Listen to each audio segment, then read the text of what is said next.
This is the only macro counting tutorial you're ever gonna need. I'm gonna explain everything right here that you need to know for fat loss. Now, this is going to take me longer than a minute, so if you're gonna get mad at that, just keep scrolling. If you're okay to hang out for 2 or 3 minutes and understand everything you need to know about macronutrients, then I'm so happy to have you here. I'm Brooke, nutrition coach specializing in evidence-based sustainable fat loss. When people say macros and tracking macros for fat loss, macros is short for macronutrients, which are carbs, protein, and fat. The error a lot of people are making is that they're tracking carbs, protein, fat, and calories, and possibly even fiber.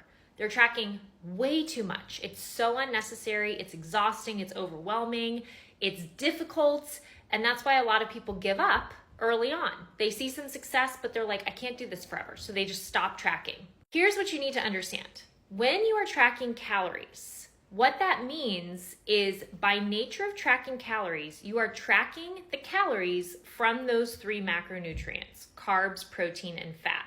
So as long as you're not going over your calorie allotment, whatever that is for you to be in your calorie deficit, as long as you're not going over your calories, you're not going over in any one of the macronutrients because you're tracking all of the macros by tracking calories. So when you understand it that way, there is no reason to track carbs, protein, and fat and calories. That's too much. The great news is that research suggests you can lose all the weight you want to lose by tracking calories and protein.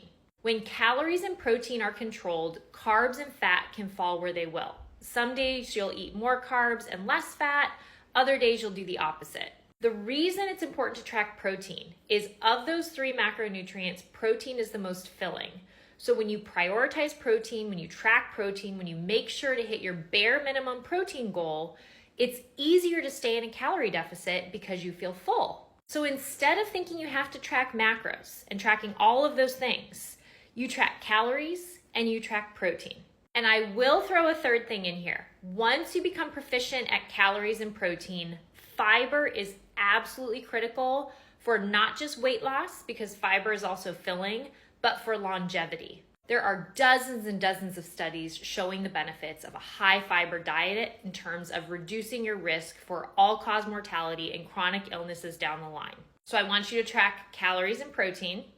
I want you to let carbs and fat fall where they will, because since you're tracking calories, you're already making sure you're not going over on carbs or fat. And then once you get the hang of that, I want you to start taking a look at fiber. So that this video isn't 10 minutes long, I'm gonna post another video on figuring out your calorie deficit. But in terms of protein and fiber, for protein, I want you to take your goal weight and I want you to multiply it by 0.7, and that's gonna be the bare minimum number of grams of protein to aim for each day. For fiber, women should be targeting 25 minimum grams a day and men should be targeting 38, but you can go over. The sky's the limit in terms of fiber. You can also go over on your protein. That's the bare minimum I gave you to aim for when you use that little equation, but you can eat more.